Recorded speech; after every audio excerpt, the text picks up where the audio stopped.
welcome everybody, and thank you for joining us this Saturday morning for brunch. I absolutely love that lion. We're just letting people in still, so as you are joining us early, you were lucky enough to watch the snippet for Okavango River of Dreams, which is Dereck and Beverly Joubert's current initiative that's available on Disney Plus today. So if you haven't, I highly encourage you to see it, Okavango River of Dreams. So thank you everybody for joining us. Traditionally, we are doing this on an evening with cocktails. I wanted to tell you a little bit about our host today. So I am Corinne from Africa Endeavors, and today we have Candace with us here in the US, but we have some really special guests who are coming live from Africa and on their Saturday evening. So a really special chance to have some chat and conversation about all things Africa, tourism and conservation. So make sure you have a beverage ready. So a little bit of housekeeping before we really jump into things here. One, yes, we are social by nature. And as you all know, we love to usually have these over a cocktail hour. So right here, right now, I'm actually having a mimosa. So Candace, are you having a beverage right now? I'm having a Cur Royale because I didn't have any orange juice. I should have brought you some. And we have Dereck and Beverly Joubert with us. What are you guys drinking this evening in South Africa? Well, we're a little ahead of you, so we have some gin and tonics here, but don't judge us, please. I love it. There's water as well. A very smart move. I love it. So if everyone could please mute your microphones, that will make this the best possible experience for us to have a good conversation. And so we really want to get to know, so if Candace and Dereck and Beverly and I can really make the most and give you what you need today to know about Africa, you all have a chat box, and we have 3 questions listed there on this screen. And if you all could take a moment over the next few minutes, we just want to get to know your level of knowledge. And have you been to Africa? Have you been to any of the Great Plains camps before? And is Africa on your future travel list? So please, if you could, we really want to hear from everybody right now. So we're over 50 registrants so far here.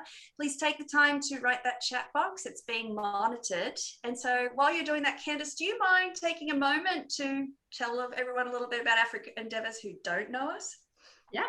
So we are a boutique travel company. We specialize in customized travel to Southern and Eastern Africa. Our team has really been lucky enough to travel quite extensively in these regions. And through our firsthand experience, we help guide recommendations to clients. But really, most importantly, our goal is to offer meaningful and life-changing travel experiences to clients. And we do that by working with partners like Great Plains. And that means when you travel, you're not only having these incredible experiences, but you help support local communities, conservation projects.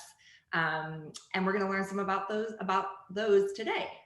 So Doug, do you want to move to the next slide? So, thank you. You who don't know as much about Dereck and Beverly, I'm just going to do a really brief bio of their very extensive works. They're award-winning filmmakers. They've done over 25 films for Nat Geo, published 11 books, and have multiple scientific papers. They're National Geographic Explorers-in-Residence. They're wildlife conservationists and founders of the Big Cats Initiative, Rhinos Without Borders, and Project Ranger, to name a few. Through their business venture, Great Plains Conservation, and like-minded partners, they have found innovative ways to bridge conservation, communities, and tourism, and have been able to protect more than 1.2 million acres of land for wildlife and local communities. And if that's not enough, Beverly is also an acclaimed photographer, and through her international exhibitions has further helped to raise awareness for the plight of big cats across the world. So here's a real quick video just to introduce you to them a little bit further. We were born in Africa, and so it really has been a part of our lives. When we went into the wild, we fell in love with lions and big cats and dedicated our lives to that. We're in the business of changing the world. We're in the business of conserving the planet. We realized that we're exploring to change the planet and to change perceptions. It is our responsibility to speak out and address the situations that need to be changed. I think that we each have an explorer in us. My name is Dereck Joubert, and I'm a filmmaker and an explorer. My name is Beverly Joubert, and I'm a filmmaker, photographer, and an explorer. Amazing. Thank you. We're so lucky to have Dereck and Beverly with us today, and we really want this to be as interactive as possible. So just a reminder to please pop any questions that you have in the chat box. We're going to have a Q&A at the end, and we'll try to get to as many as possible. And then just to follow up on our icebreaker, it seems like we've got quite a few people who've been to Africa, some who've already visited Great Plains, which is exciting, and many who are dreaming to get there in the next year or two. So without further ado, Corinne, I'll let you take it away. All right, thank you. I'm really enjoying Beverly and Dereck. It's really neat to actually see some of these comments. G'day, Milt and Nancy and Jen and Wolfie. It's just, and there are people from all over the US here. So please keep those posts coming. We're really enjoying them. Hi, Julie. Sharon Dita, good to see you again.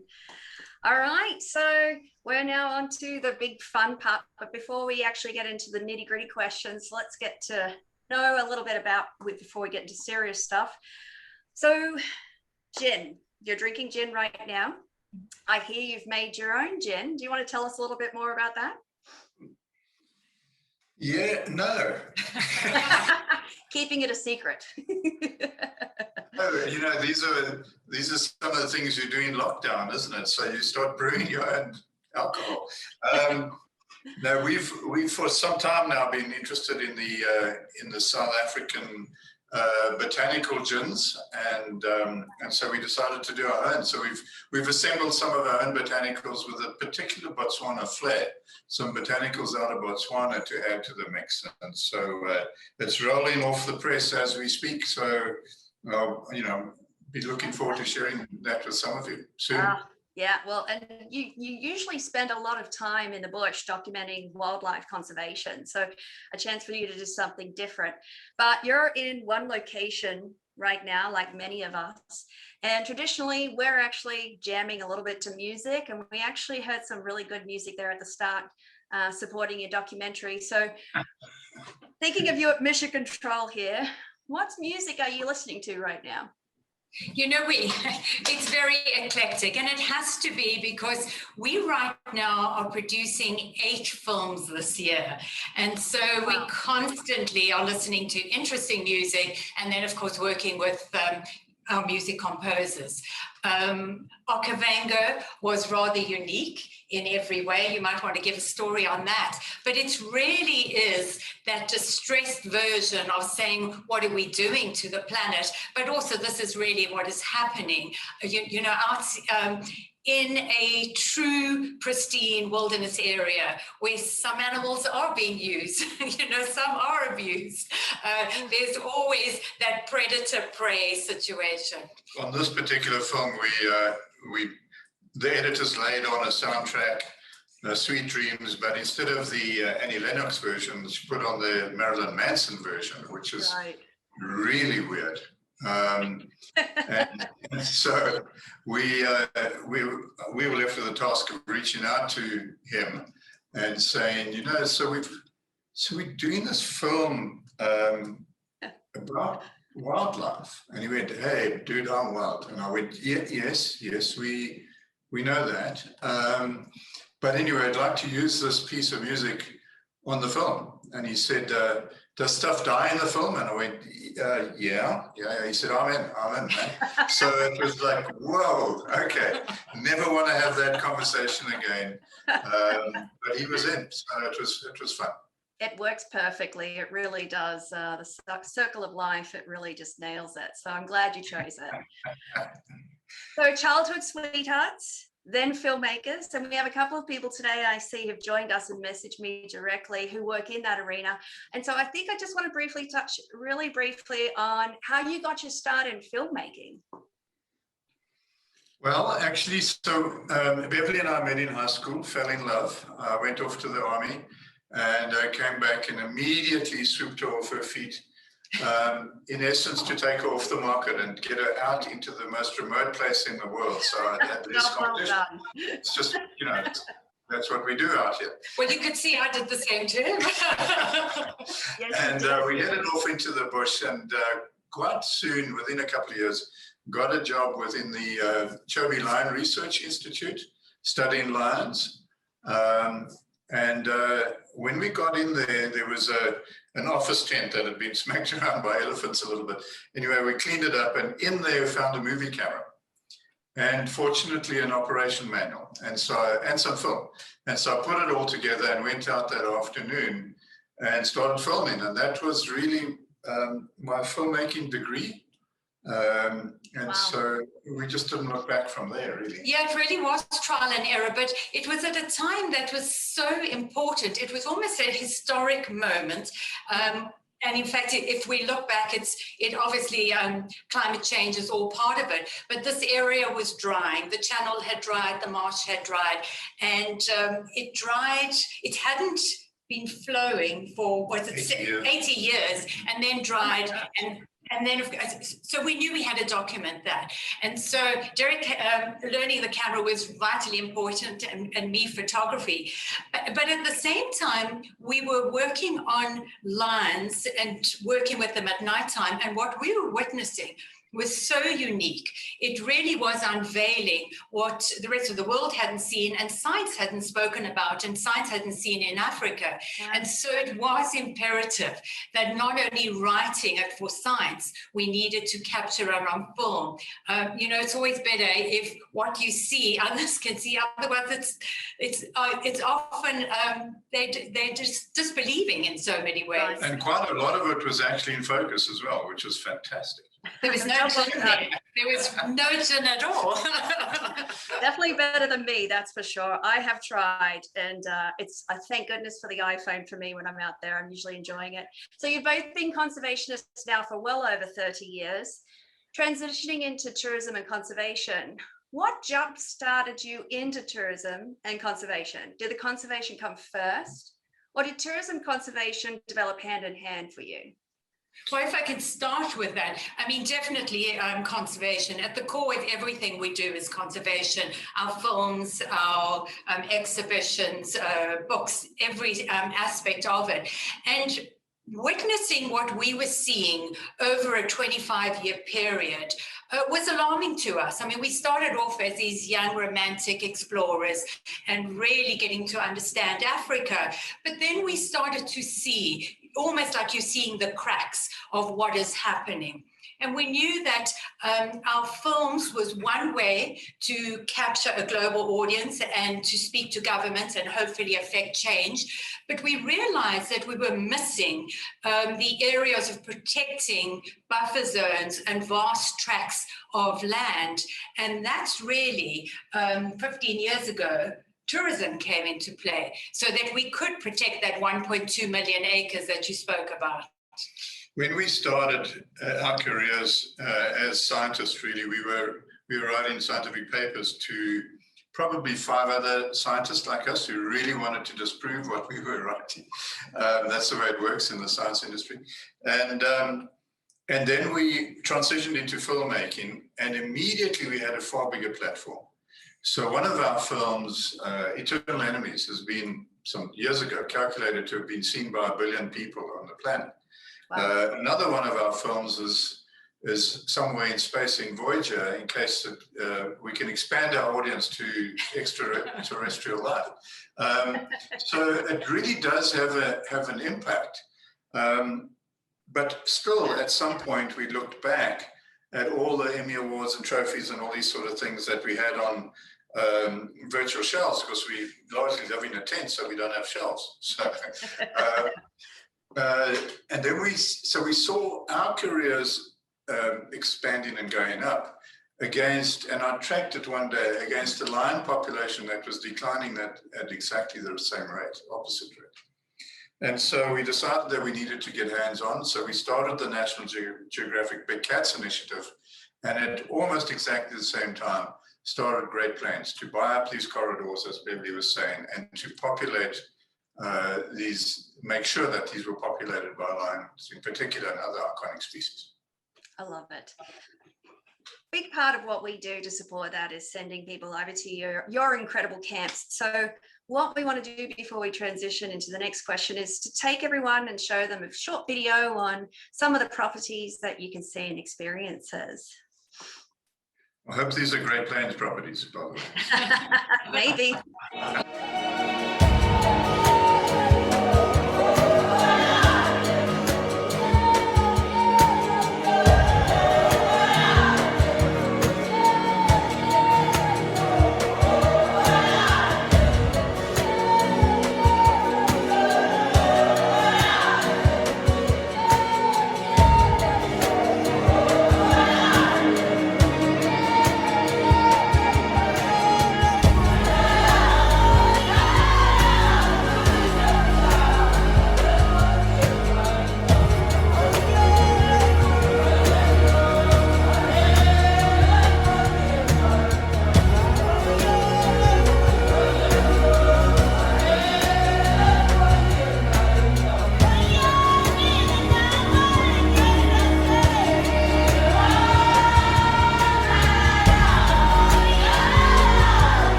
Does it look all right, Dereck?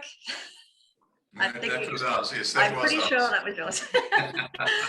It's so incredible. We can't touch on it today, but I just envision you sitting on the floor when you were drawing those out, the original camps, and what that would look like. The attention to detail that you two have poured your heart and soul into is amazing. So moving on, what is the overall philosophy of Great Plains in respect to tourism, and how is that philosophy conveyed in through these camps?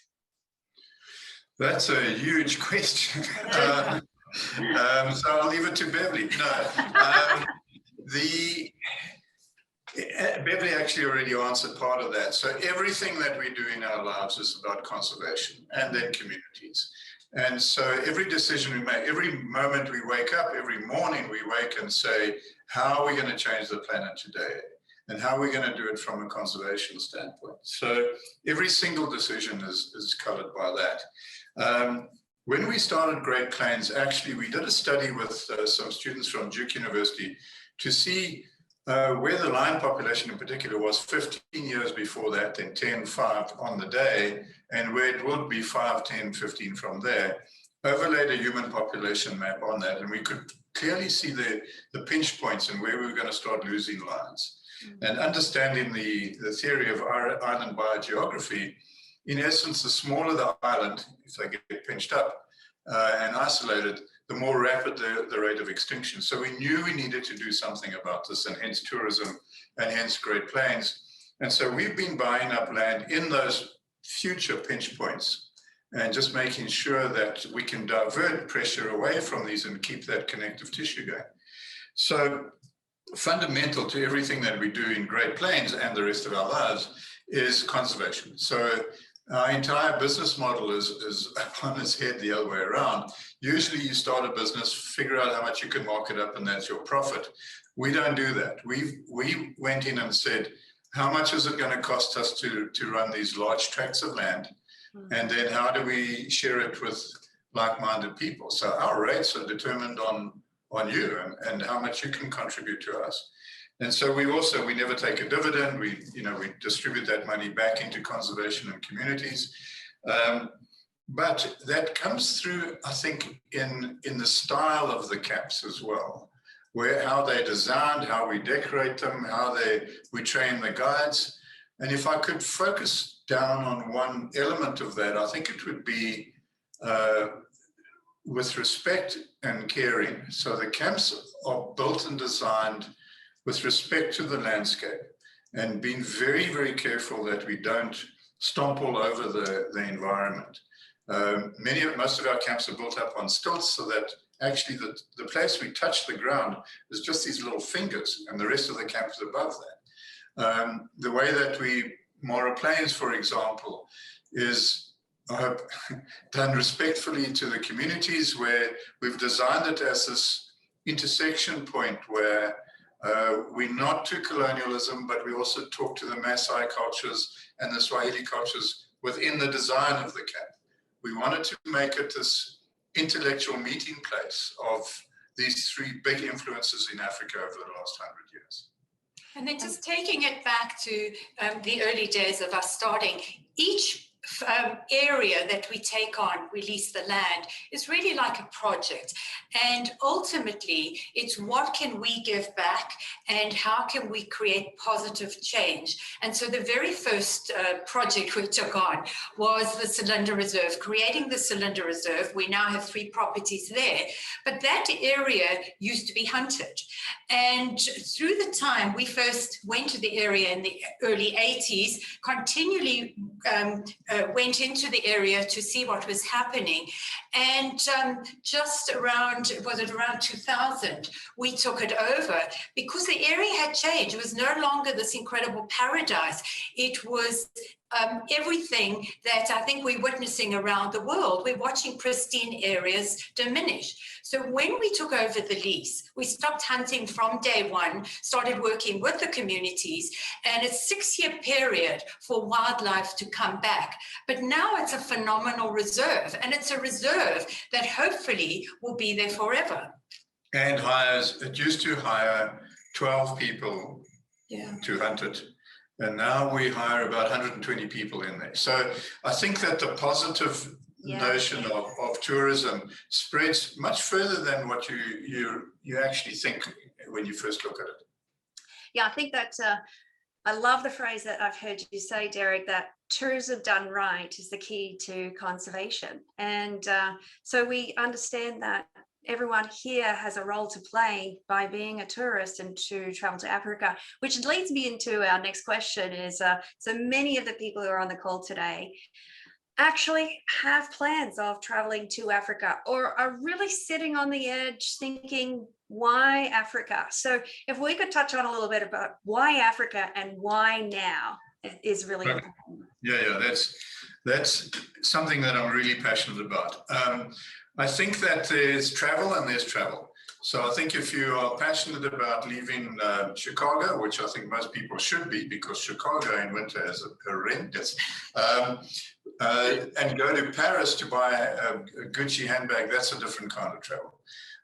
The sort of travel that we are involved in, all of us here, going to Africa, needs to be unpacked and explained. There are nuances to this that are really, really important. There was an $80 billion a year, somewhere between 80 and $50 billion a year, robust trade into Africa just before the lockdown and COVID up and down. That came to a slamming halt immediately. So let's be conservative. $50 billion a year suddenly stopped flowing into Africa. Right. And the ramifications of that are unimaginable. Obviously, we've seen poaching increase dramatically, and we can talk about projects that we've done around that. But as the wildlife diminishes and the big iconic species diminish, the communities that gain benefit from tourism revenues suffer more. And when they do, they go to regional governments and local governments and national governments asking for support, and eventually the dollar runs out.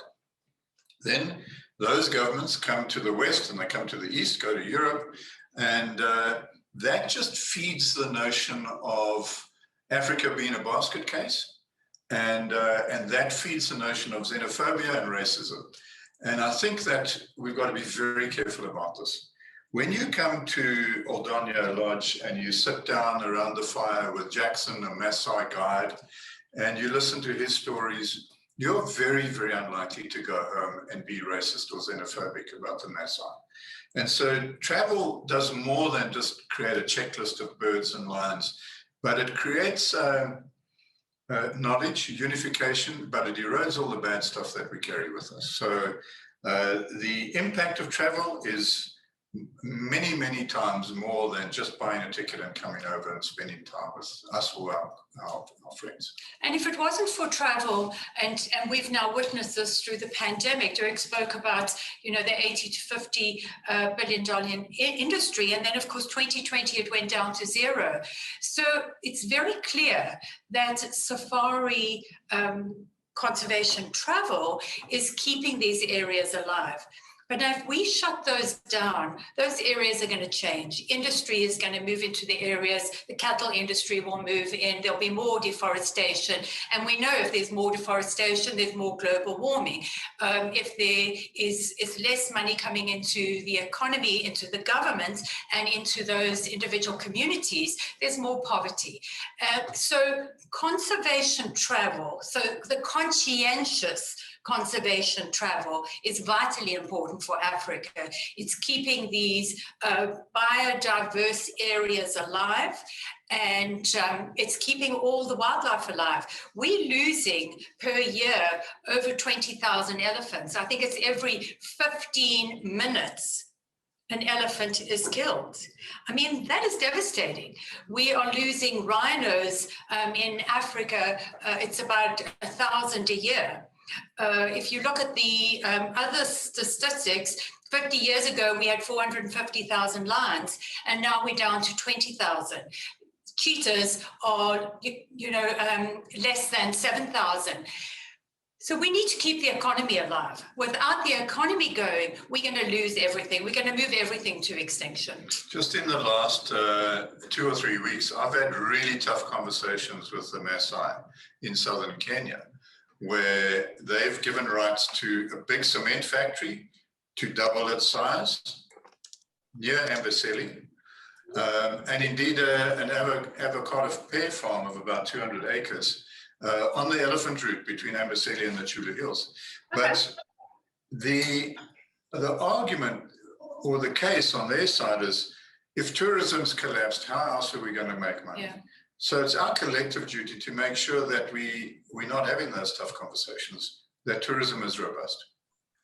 Yeah, I think if everyone realizes that by them traveling there, that's actually supporting the communities as well. We often get asked, how can we help? You can actually help by traveling, by actually going. So could you explain how the tourism dollar feeds the Great Plains Foundation work? Well, yes. So everybody who comes into Great Plains helps us contribute, and we match it actually. It helps us contribute about $100, depending on the region, $100, $120 a night to our foundation. In 2018 or 19, we were able to give away $2.3 million to community projects and to some conservation projects. Our rhino project, for example, we raised $6 million from guests and from friends. And we were able to significantly change the destiny of rhinos in Southern Africa. So every bit helps. And I think that for people who are in camp and they say, how can we help? I usually start off and say, you already have. Just by coming here, you have. If there's something else that interests you, fantastic, but don't feel obliged to dig deeper. You're already doing a fantastic job for us. And then, of course, those that are nervous to travel because of the carbon footprint, we have a solution for that as well. We feel that we should all be planting trees. We should have been planting trees 20 years ago, but now's the time. We should do it right now. And so to offset carbon, we suggest that every traveler comes and plants a tree. We will match them. They can plant 100 trees, whatever it is. And so that is a wonderful way for us to now start regrowing the forests that have all been taken down right through Africa. I'm sitting here looking at all these wonderful questions. We're going to have to make sure we save some time for those here. So a little bit, we're about to touch on to Project Ranger and a great initiative, Solar Mamas. But before you do, a lot of people on this call have donated to Rhinos Without Borders. Any small updates for that side of things? Because that's really all we're going to touch on that part today. Very quickly. Yeah. Mm-hmm. Well, I was going to say, especially if a lot of people have donated, first of all, a huge thank you. We couldn't have done it without you. We really did need those dollars to keep them secure. We needed to airlift them, and we also needed to make sure that we could protect them right now on the ground. And that's what's happening. We've got a phenomenal rhino monitoring team, and they are on the ground protecting the rhinos in all the secret locations. The great news is that we have had 60 babies born in the wild. So we are grandparents many times over, and so are all of you who ever donated. So well done, and thank you very much. Our ambition was to move 100 rhinos, or to enhance the population there by 100. We got to 87, and then all these babies started popping out, and then there was a drought. So we put the reintroductions on hold, but now we're up to about 140.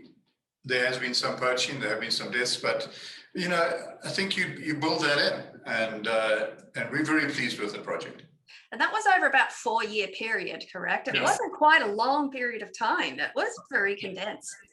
Yeah, we actually have a book that's just coming out. It's called Blood Moon.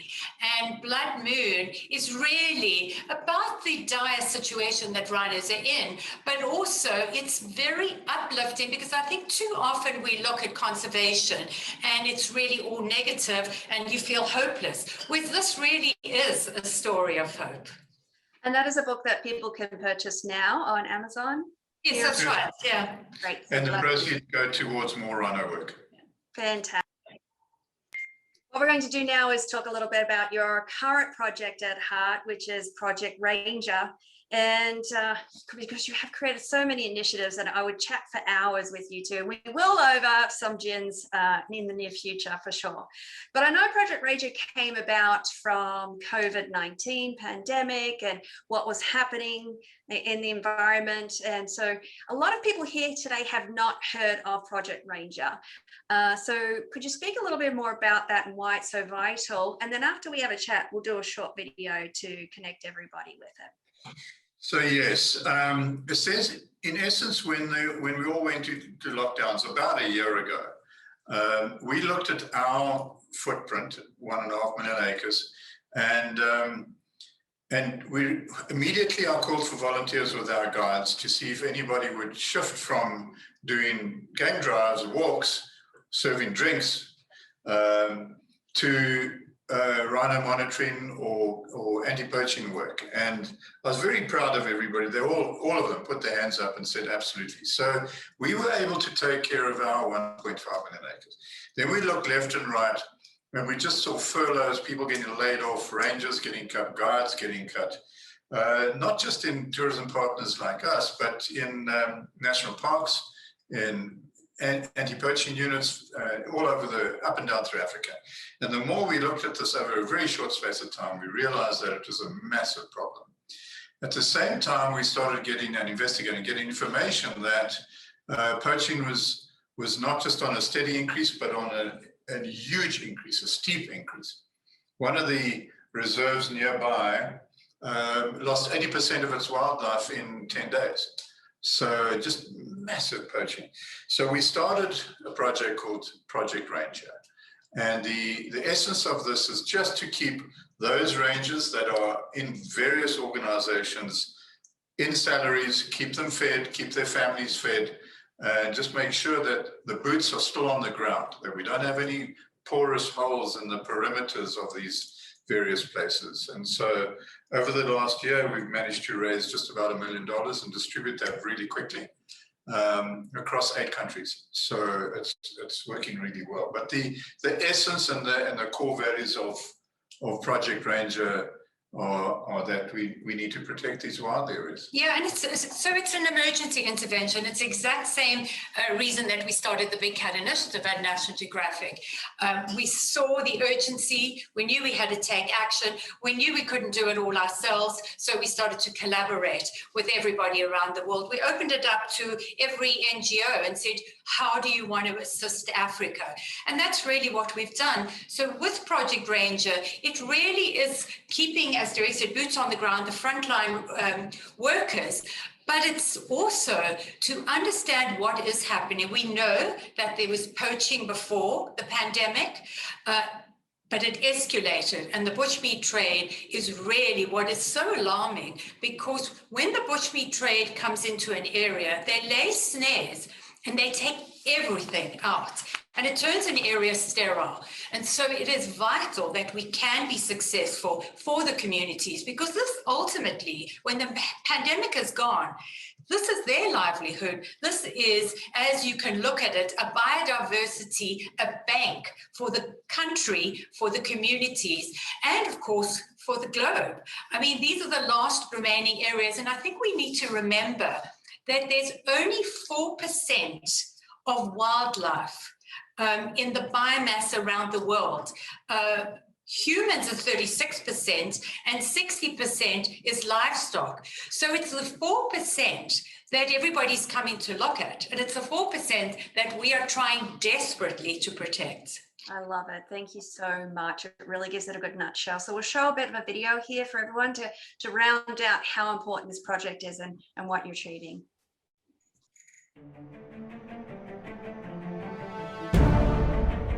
They are guardians of the wild, men and women taking care of the most endangered. They patrol through some of the toughest African bush. They risk their lives collecting snares, stopping the supply to wet markets in Asia. They are fighting a war, chasing poachers, battling to save species. They watch so our world doesn't burn. But who takes care of them now? Rangers across Africa now being laid off, cut back. Rangers who now need us so they can continue to serve. Project Ranger.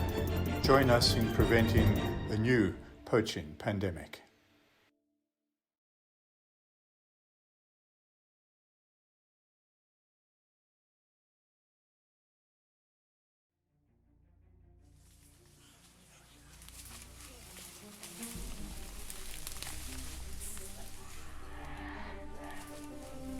Gorillas.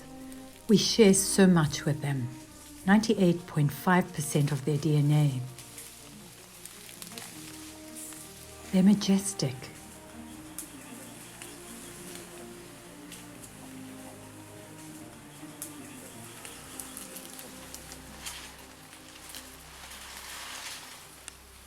Playful and joyful.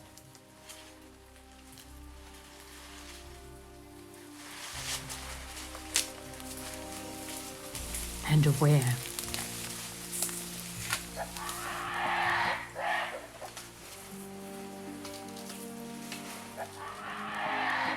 Thoughtful.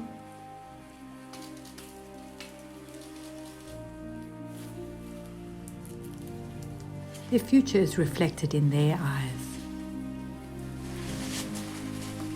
And now more than ever, in ours too. Sponsor a ranger, prevent poaching, and save a species like this via Project Ranger. Really have a great voice there, Dereck. I Well, always we love moved it. very quickly from gin to Project Ranger. I'm not entirely sure that. I love it. It's a great transition. We touched a little bit about Rhinos Without Borders, but you do have another project if you want to chat about briefly, Solar Mamas. do you want to share a little bit about this fun project? Solar mamas. Yeah, solar mamas. Well, we both are really passionate about. We have been out in Botswana for 40 odd years. And so we understand the rural areas and what they have and what they don't have. And of course, chatting to them, we straight away said, yes, well, we understand you haven't had electricity. Dereck and I live that way as well, you know, when we're out in the areas filming. But of course, electricity is important. We have to charge batteries, we have to do all of that. And they don't have other forms of electricity. So the Solar Mamas was born out of that, but also we had an accident in 2017 that basically took me out of action for 9 months, and Dereck really having to take care of me, but also wounded himself. And after going through the ICU and really was I going to survive or not, it was really being given a second chance. And so looking at people that have not had great education, going to the communities and interviewing the ladies and seeing who was passionate to now have that second chance. That's really how Solar Mamas came, them wanting electricity and getting the second chance. So we chose the ladies. They then went off. They didn't have passports, but we got all the passports and all that. And we sent them to the Barefoot College in India that only works with women around the world. And that was to learn solar board electronics. And, you know, I often say a wonderful way to see how empowered they were when they returned after 6 months with all the knowledge, is including, you know, how to start a micro business. But they literally came back with power in their hands to give power to the people. So a great success. And sort of consistent, and I don't want to associate these ladies with runners, but consistent with what we do in the Great Plains Foundation, which is really give second chances. So those rhinos were targeted, about to be killed by poachers. We spirited them out of there and gave them a second chance, and they flourished. These ladies as well had almost no education, really wanted to do well, and we spirited them out of there to India to get this second chance of their own. So we're constantly looking for second chance opportunities. I love it. We have 2 questions. I have 2 personal questions for you, and then we are going to open it up because please keep sending your questions in chat. We have a team monitoring them, and then we're going to have a few 10-15 minutes that we have left to chat through those with Dereck and Beverly. So in the next slide, we're going to talk about something that is a little fun and different and something near to many of our hearts, and it is your safari boutique. So after today, you know, there's many ways that people can support, but we always say that you two look fabulous, and you always do. So for a little fun here, it's just nice to be able to round out everything. Everyone, will send you the information on this with something a little special from us for you here.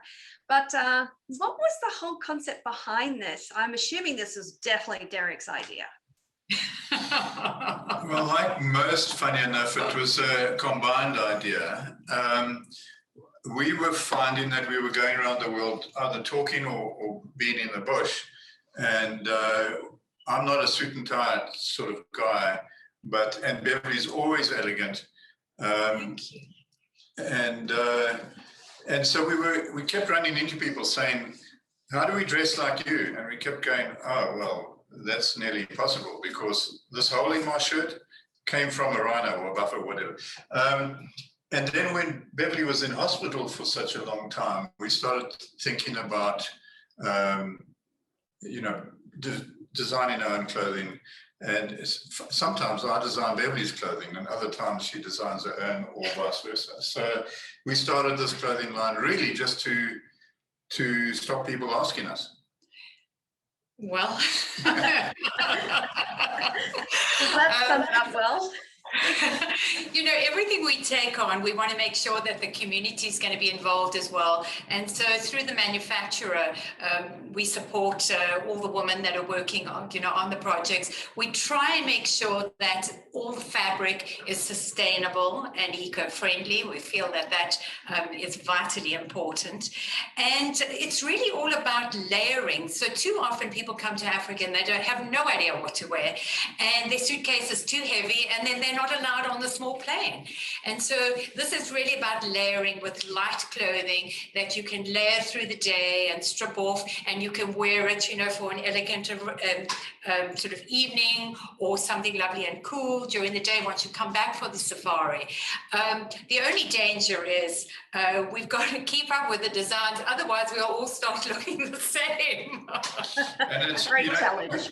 And given that you know our history and how we met and went to the bush, it's the stripping off part of that we made sure it was very easy to do. And washable, easy to clean, right? Easy to clean and light as can be. But really, it can't be overstated. The clothing line is really, in many ways, a community project. The people who are behind that, the people who make this are really people, women in particular, down in Cape Town. So I have one last question for you, and then I'm going to hand over to Candace. And we have a lot of travelers here. So what fun, exciting new projects in travel could you touch on in the future just to whet people's appetites? In travel.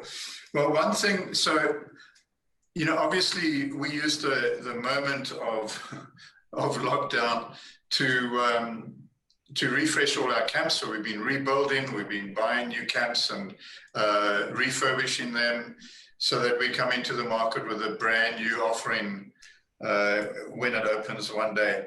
But one of the things that I'm quite excited about is that we are starting something called Great Plains Nomadics, which is a mobile or overland experience. So imagine coming out of Jouberts, paddling out on dugout canoes and then getting to the vehicles and then driving up for 4 days up the Cylinder Spillway and helping us count those elephants. This is a cross section through the highest density of elephants in the world.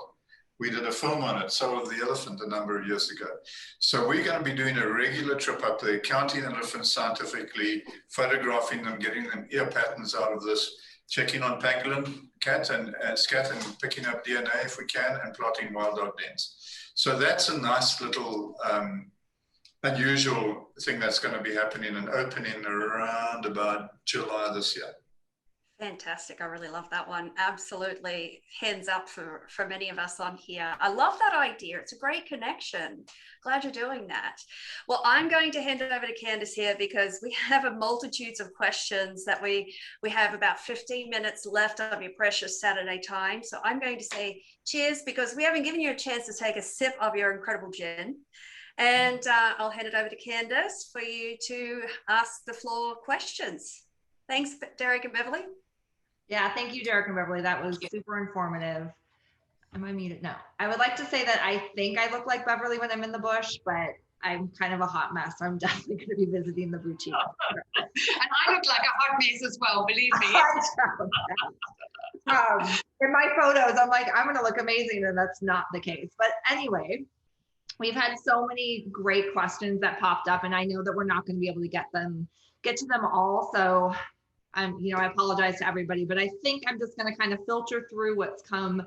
And I think the first one I'm going to ask is probably more related to Beverly. So you've done, specifically in questions to art for rangers, how many rangers does it take to protect a specific area, and how many animals are protected by a ranger? This is kind of a multi-tiered question.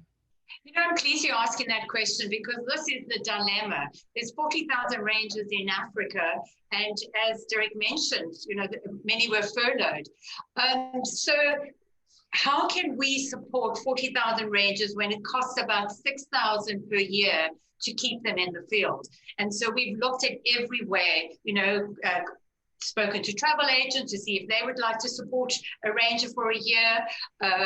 We've looked at other NGOs, and we are rolling it out. We've now managed to support 8 countries with, I think it's about, is it 250 rangers, or is it 500 rangers? I'm not quite sure. 500 rangers. And Art for Rangers was just one of those things that we said, all right, this is an innovative idea. At least over the Christmas period, people are getting something, but 100% of the profit is going to rangers. And then they had a gift to give out for Christmas, because we knew people would battle to go shopping over the pandemic. And that's really how that was born. We're looking at, and have been using our films. We're using everything that we have in our arsenal of media, I suppose, in so many ways, in being able to support the rangers. But it's a Band-Aid strip that we are doing. We need a lot more money to be able to support those rangers, 6,000 per year. I mean, some people will get together as a group, a coalition of 10, and they all support one ranger. Art for Rangers, for instance, supported 4 rangers for a year. The real thing is that conservation wasn't great before the lockdown, before the pandemic. We were losing wildlife on a steady basis anyway. Suddenly we saw that spike downwards, you know, we started losing more dramatically. All that Project Ranger and Beverly's donation of her work to Art for Rangers is just trying to round that off, so that when we all come back again, there's actually something there for us to see. So we can't solve the problems, but we can at least make sure it's not a disaster by the time we all get back out there. Thank you for that. And I think that we will follow up with information for everybody to support this at the end, so they have the contact information for you. But let me see what we've got. I've got a great question about kids. What advice do you have for young people who are interested in wildlife and animal conservation? So we get this quite a lot around the world. And all I can say is, don't let the big people erode your passion. So, these kids have the unbelievable passion, and they want to help. They want to be part of our narrative and our story. And I think that sometimes as we get older, we go, oh boy, that's going to be a high insurance risk. And you start cluttering it all up.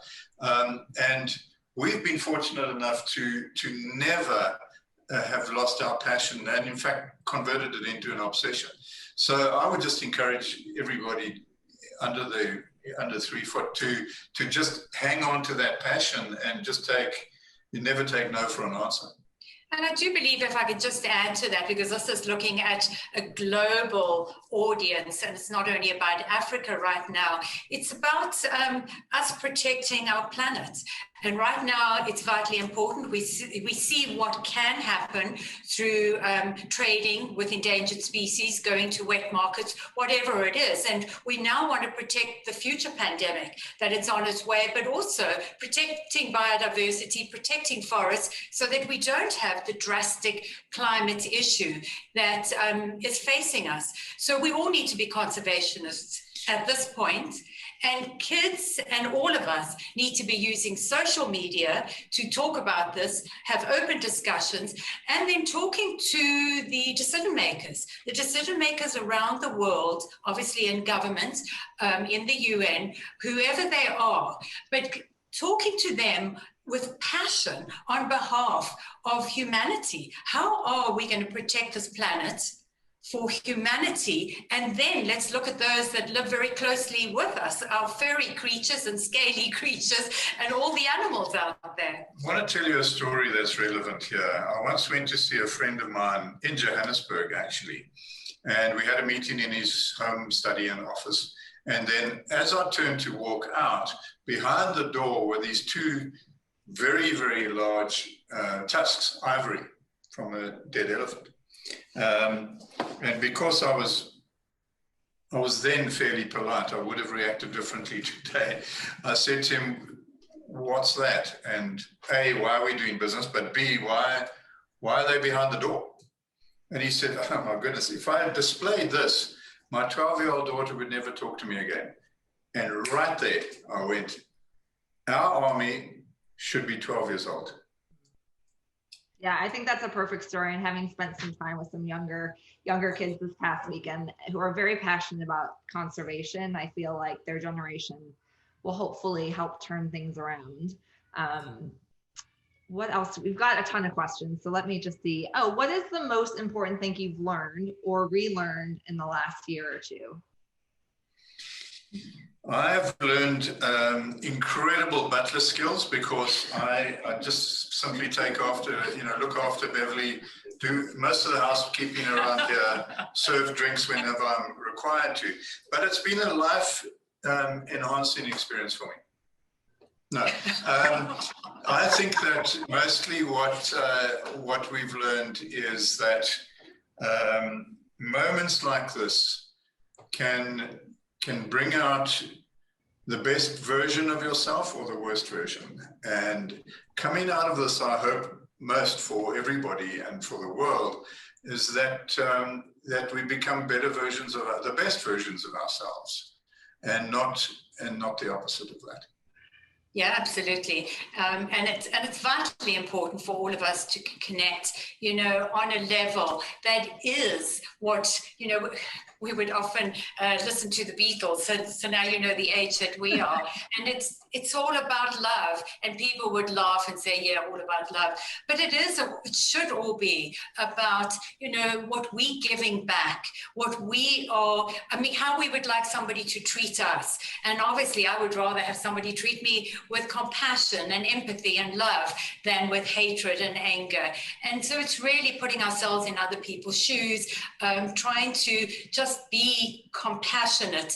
And I suppose we've all learned that friends and family and, connecting around the world with the people that you dearly love is vitally important.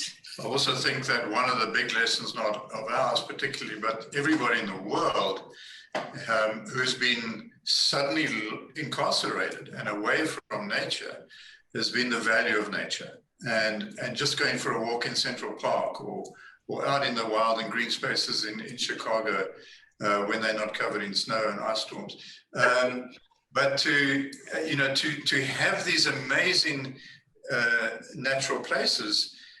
And I think that, and I hope that as we emerge from this pandemic, that we can renew our vows with nature and just redraw that contract, keeping all the best parts of it and leaving all the stuff that was really going wrong behind. Beautiful. I couldn't agree more. I think that everybody wants a slice of that peace and that nature and connecting with loved ones. And it's been a very introspective year for sure.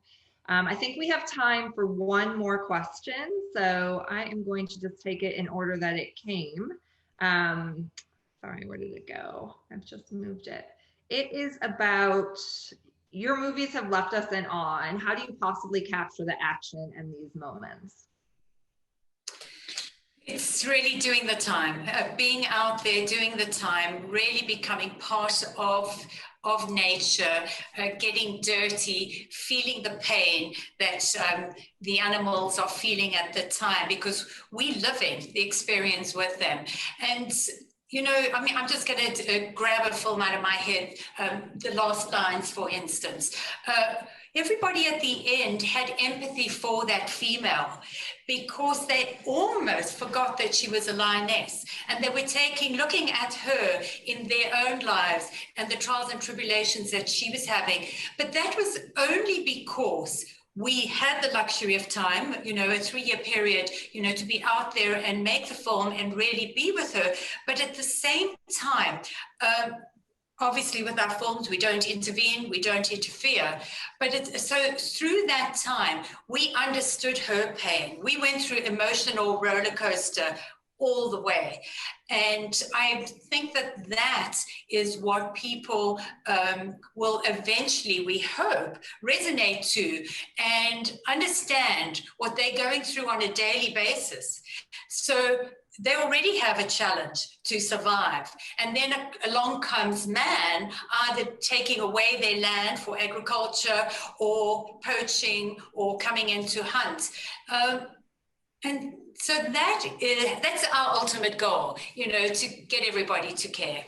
I think to capture these moments and the way we try to do and live out there, is almost a meditation. The meditation that you can be full and empty at the same time. You need to empty your mind and then fill it at the same time.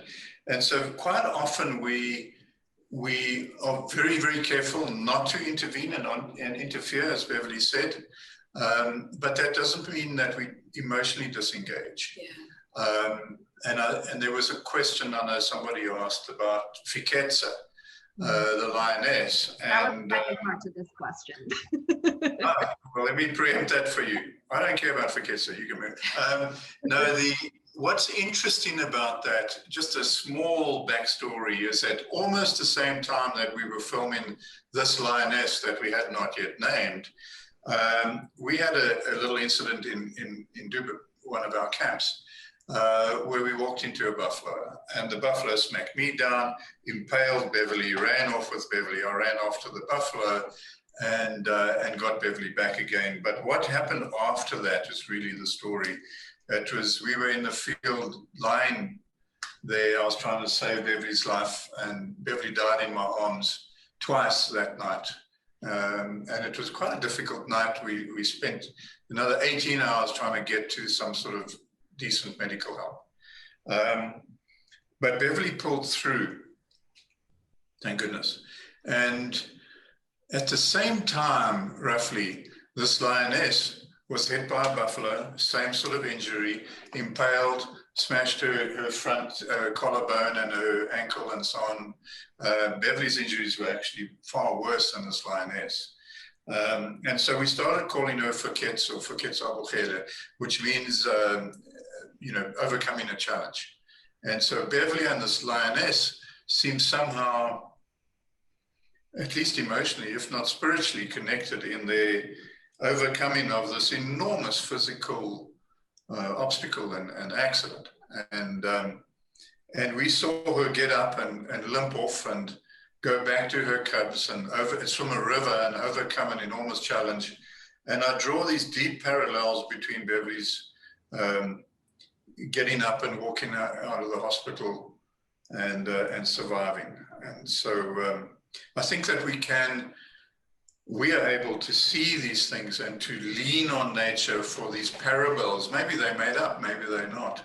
But nature has a very strong influence on our lives and should have on everybody's. Beautiful. And I think that connection in life, that's what gives us all meaning. So thank you so much for your time today. I think everybody had an incredible hour. I know I sure did. I learned a lot. We're going to, again, as I mentioned before, we're going to follow up with more information on the Great Plains Foundation, including Project Ranger and Solar Mamas, and how you can get involved if you aren't able to travel now.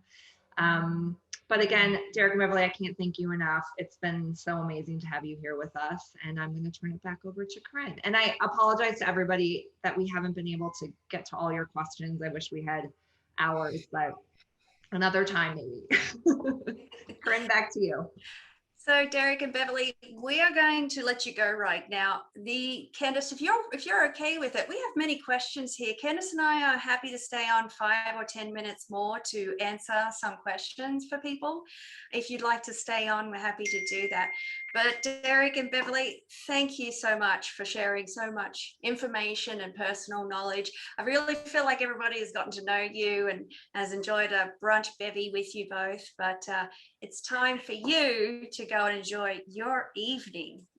Thank you very much. Right, thank you. We're Really going to try and get rid appreciate of some of this linen clothing that we've got. And everybody, please stay safe. We obviously would love to see you in Africa. So travel safely and protect yourselves until we see you. We'll All see the you out best. here sometime. Thank you very much for Bye. inviting us, and we'll do it again. Thank you so much. Okay. Cheers. Bye. Okay, so for those who would like to stay out a little longer and join Candace and I, Candace, just as exciting as Dereck and Beverly, I swear. And we, that last buffalo story is so incredible, and every time I hear it, my heart just races immensely. So we're going to sit here and take a few more questions. So there were so many, Candace. I feel like we need to address some of those. But please, everybody know we will send a follow-up email with ways to purchase the book Blood Moon. I know, Sarah, you posted that. Thank you. A little bit about all the different ways you can experience the camps in Great Plains. But we've got a little fun now because I thought, well, Candace, you've been to Africa. I was trying to count maybe 12 times, maybe a dozen times now. And I thought it'd be fun for you to talk a little bit about that. Do you want me to talk? Well, I'll just touch a little bit on why Great Plains properties are so special. Yeah. I've managed to sneak myself into a few of those, which has been great. I think the last one was, not to be confused with Beverly's photos. These are my iPhone photos, which is why they're coming at the end after they've signed off. So this was my time at Martinique, which is their most recent camp up in the Mara and a private reserve adjacent. So I just had this incredible experience. The beautiful thing about Great Plains camps is that you're literally the only person there. I mean, there are other people at the camps, but because they have such low impact and minimum actual travelers there, that you are just the only person. You know, if I were in the Mara, there might be 30 cars around this experience. But since I was in this private conservancy, it was me and the driver. Like, even my husband, he was on Mount Kenya. So I was literally by myself. And we sat there with them for probably 2 or 3 hours. There was a storm brewing in the background and this incredible double rainbow that came out when I've captured it beautifully, as you can tell, as the sun started to set, and there was this little rascal young lion cub who kept following us in the vehicle when we tried to move around and get out of their way. So, I mean, as you can see, there's literally no other people for miles. We saw some Maasai with their cattle, but that was it. And that's been my experience at all the camps I visited. When I was in Botswana, very similar experience where it's just, you know, it's just you and the nature, and you really feel immersed there, and you feel like you've just dropped out and you're in the middle of nowhere, and how things used to be, you know, many moons ago. Yeah, I got a question here, but I think I want to watch this video first because this really does sum up a great spot. I love this one. So yeah, so this is actually in Duba, where they've shot some of, like, River of Dreams. I think they shot part of that there. So yeah, this was my trip there, which was amazing. I don't know, Candace, I think you did a pretty good job, matey. I feel like I am there. Well, video's a little bit easier on the iPhone. Not Beverly. Okay. I love it. It's absolutely so special. You've been to Africa this year already. I'm heading into Kenya in May. We've got Ness heading to South Africa in May, back to Botswana, etc. this year. Well, we're all traveling. So could you just touch on a little bit for those? I see a couple of questions about what it's like traveling during COVID on safari. Yeah, for sure. You know, I went to Namibia, so it's a little bit different. They have a massive body of land, but very minimal people. So the whole travel experience, as far as actually getting there, I felt very safe on the plane. I thought once I arrived into Africa, it was handled exceptionally well. Everybody's masked, there's hand sanitizer everywhere, there's temperature checks. I've been telling my clients for the past year that Africa really is set up for this. You know, this is not their first experience with infectious disease. Even whether or not they've actually had it, they've been prepped for this for a very long time. So, you know, while we were all scrambling to get organized in the US, their protocols were off and running. So, you know, rest assured, you know, there is a little bit of, I would say, difficulty in the sense that you have to worry about COVID tests and wearing a mask. But once you're out there in the bush, I mean, I just completely forgot about COVID, even though like everybody at the camp was masked and we would wear masks when we were with other people. When you're with your group, you can just take off your mask. Everything really is al fresco dining. You do so much outdoors, you know, all your activities are outdoors. So it was just a really great way to sort of reset my mind and just focus on, you know, being back in Africa, which I had missed desperately. So, yeah. And for anyone with a COVID test, we actually organize and make sure they're all prepared and ready for you, no matter where you're heading. When you need it coming back into the US and also heading down, we provide all that information for you, and where needed, we'll organize it locally in country. Yeah. Actually, Candace, I want to ask a good question here. Hi, Many of the Great Plains camps have cameras in the rooms. You've had an experience with that. Could you just talk a little bit about what they have on hand for those who are avid photographers? Yeah, so for their higher end camps, like the Martinique, which I stayed at, which I also tried to use the camera, and my photos were so bad, my guide took it and just did the photos for me. So just so you know, that didn't even help me. But yeah, so you actually can have a camera there at camp, and they also provide binoculars.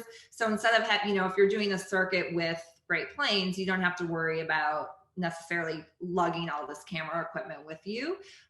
They're really set up for that. And if anybody's interested, oh, Sarah, I knew you would get in and answer for me. So just so you know, Sarah is like our US counterpart for Great Plains. So, and it was her birthday yesterday, so she will answer any questions that you have about that. But yeah, even that didn't save me, Erwin. Another question for first safari time goers like us: how much time should we allow, and how far in advance should we plan? So, I mean, it depends too on the country, on where you choose to go. An experience in South Africa is going to be different than a circuit in Botswana when you're spending your entire time on safari. I think one of the things that we didn't touch on with Dereck and Beverly today, but in the travel industry, we're really seeing a move to like a slower safari. So people, instead of doing, you know, two to 3 nights at each place, might be spending a bit longer. Just to avoid traveling again, you know, getting on a plane with other people, that sort of thing. So it really is going to depend on how much time you have. If you're doing a South Africa itinerary, bare minimum, I recommend about 4 nights on safari. And then, for instance, if you're doing like a Botswana circuit, I would say 8 to 10 nights to start, if that's going to be your sole destination. Similar to East Africa as well. Yeah, and then there was Great Plains is actually doing a great job in developing accommodations that are going to be coming online that are for families, for you to stay a little longer. So for those who are on at the start, when we talked about the giant satellite phone and Candace finding me in the bushfire, a giant satellite phone, those technology days have changed. So you can work remote, you can have great Wi-Fi. And so it could be a case if you have a family trip or where you need to reconnect and get back together, you could be based somewhere for a week, and that you could be doing safari in the morning, the kids could be learning in the afternoon, or while they're doing their remote schooling, you could be out on foot in the bush learning firsthand. So I think there's definitely this slow movement travel, less bouncing around, getting to know the people more. I feel like when there's Nancy and a few others are on here who have been to South Africa with me in person, having 6 nights in one location, not only did you get to see the most important wildlife, but then you got to watch the next layer down and look at the prints on the ground and smell the air and listen to the birds and get to know the team that makes all that magic happen on a first name basis, and sit around a fireplace like this and have so many laughs. And then you dance, and then you realize how bad you dance, and everybody laughs and have an incredible time. I think this bush photo, which we can't take credit for, thank you, Great Plains, really does kind of sum up. I was going to say, Candace, nice photo. I know, my shots are amazing. But to go off of that too, I mean, everyone talks about the wildlife, but I think when I leave a camp, I'm so sad that I might not see the people there anymore. So I think that's the important thing to I really try and stress too with Africa, especially. You go for the wildlife, but really what keeps people coming back is the people. I mean, they're so amazing. So that is really, I love staying at a camp longer because you get to know the staff, you get to know their stories. I mean, I remember being in Botswana and like our butler, he was a DJ in Maui on the weekends, DJ MacGruber. It was just like the most amazing things you learn about people when you're there for a longer time. I think a lot of people who have spoken to me that when I'm on a plane and flying home, I'm one of those people who traditionally is asked, what were your favorite memories from this trip? And always for Africa, it's wildlife and the people and the landscape. And funnily enough, making up that realm number 4 was the wine. And so part of what Great Plains' future is some of their camps are actually going to have these really unique wine experiences that aren't just taking a bottle off the shelf. So I think Dereck and Beverly have had a lot of fun with some friends who are winemakers. Correct me if I'm wrong, Sarah, but this will be part of the experience. This actually gets down to that level of detail of every type of asset is experienced and all the touches that go into making sure that you have an incredible vacation for sure. What is your favorite animal, Candace? Oh, giraffe. Me, leopard. So there was a question about that. It's definitely really special. Which type of giraffe? Oh gosh. I guess I'm just gonna say reticulated because there you go. Fancy. They're actually, I spent some time when I was in Kenya up in Sarara with some of which is in the Matthew Ranges in the north. And we were lucky enough to be there with some researchers from San Diego Zoo. So they were doing work on the reticulated giraffe. And some of you might not know this, but the giraffe are actually, they're calling, oh gosh, how are they phrasing it? It's sort of like a silent extinction. So giraffe, their numbers are really, really in decline and a lot of people aren't talking about it. So that's one thing that we were really discussing. So yeah, it's very sad, but I do think they're quite beautiful and also funny. They are really funny. I was just sitting here trying to think of some fun memories, but for those of you at the start that watched the lion fall out of a tree, that is just classic bush. That something like that usually does happen. And I remember one of my favorite safari experiences was always like, okay, the big tough dad lion, he's like, okay, not really big into taking notice of the little cubs, but it was just such a special moment when he walked into a setting where we were just sitting watching some lionesses, 3 sisters relaxing that had not seen each other a while, and they were brushing necks and they were just giving each other so much love. And the dad walked in and everyone was like, oh, let's see what happens. And he brushed right against the vehicle as he walked along, just basically brushing himself, came down and laid down in the middle of that. And the little cubs were chasing his tail as he was flipping and we're like, uh-oh, this is not going to end well. But then they jumped on top of him and decided to have this race around of chasing each other over him. He was part of the obstacle course and he laid there and loved it. And when you can stay longer, you can stay at a longer spot like this, when you holiday a little longer in each location and absorb into a moment, you're not rushing to see the next animal. You're actually seeing their interaction with the wildlife firsthand. Do you have a really fun moment or a visual memory, Candace?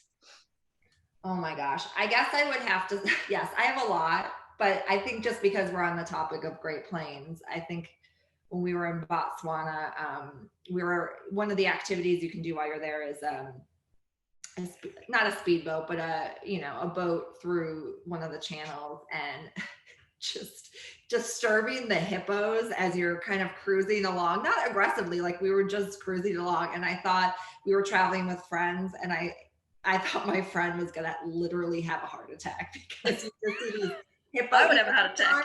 They run on the floor. So, I mean, they hear the vibration of the boat and they're running, and then you just see them like leaping out of the sides. And one came a little close. So, I mean, those are just sort of the memories. I find hippos to be quite hilarious. That's part of the reason why I love Botswana, because I don't like to be in canoes necessarily when they're there, but just to be in the boat, and they're so funny, I think. And rewatching River of Dreams last night, there's that scene where it's like Noah's Ark. You've got the buffalo and the lion, and here comes the elephant. You see the hippo running with his mouth open because he's just mad at everybody. And I don't know, I find them very comical. So that is a very distinct memory of mine. So we've probably got time for one more question. And before I do so, if you do have a chance today, I know it's a great way to start the weekend, Okavango River of Dreams on Disney Plus. If you haven't watched it, it really will bring to life everything that we've spoken about today and what Dereck and Beverly touched on. But one last question for tourism related questions, since we are here and we do plan trips for everybody. Africa Endeavours is all about handcrafting trips of a lifetime. So we take what your interests are, when you can travel, and we will make sure that we handcraft that trip for you and who is traveling. So we've never done the same trip twice. So I think there's a couple of questions on that. But one last one. So a lot of the traditional time you'll see in this photo, land safari, Candice. What is the difference between land and water safari? Should you do both? Can you just touch on that a little bit? Yeah, I think it obviously depends on the location, because water isn't everywhere. Particularly in Southern Africa, you have great options to do a land and / water safari. I'll speak just specifically about Botswana, because that's, where Great Plains camps are. So Botswana, you've got a few different regions. If you're doing a circuit, you're probably doing something in the Delta, maybe down in the Pans area, perhaps up in Linyati or Chobe. So the experiences will be different. And I don't want to get everybody into the nitty-gritty detail of what happens during dry season when the floods come in. But basically, like in the Delta, for instance, during what they call the dry season, but is also when the floods are there, a lot of camps will either be land-based, combo camps, or water camps. So at a land-based camp, you're only doing game drives. At a water camp, you're usually doing Mokoro, which is the traditional canoe, and perhaps some boating similar to the channel experience I described.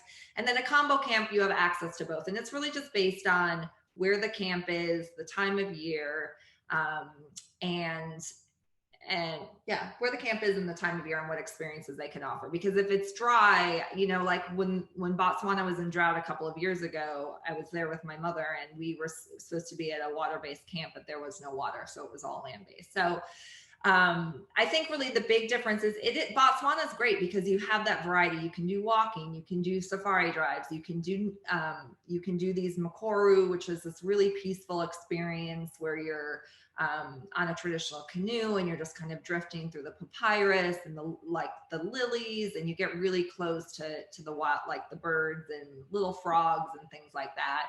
And then you've got the motorized water experience where it's more of like a boat safari. So you're just getting a little bit closer to the hippos and seeing everything that you might see by land, but in the water. And that's great if you're there. I was there once in Chobe, and I had like a huge breeding herd of probably, I don't know, I always say it's like 300, it probably was 20, of elephants just coming through, and there's babies, and you just see their little like trunk up, and they're swimming, and they're doing a land crossing. So those are kind of those amazing experiences that you can get in Southern Africa, particularly Zimbabwe, Botswana, and Zambia. And then, yeah, there's different experiences based on where you are, but the water safari is really a great experience. And I say, especially in Botswana with that pristine wilderness, it's absolutely amazing. All righty. Well, thank you. I'm so happy with how many people stayed on to listen to us, Ben. Candice and I and the rest of the team at Africa Endeavours could literally sit and chat to you like this over a Zoom call about a trip for you all day long. So feel free to reach out to us, and our contact information's here, and really looking forward to seeing all of you. So thanks, Candice, for sitting back and having a quick chat, because we do this all the time, but it's nice to be able to share this with everyone. Thanks, Jen, for joining, and thanks everybody for your messages. It's been so much fun today. I hope we've started your weekend off right, and we look forward to seeing you next time. Thanks, everyone. Thank you, everyone. Thanks, everyone. Cheers.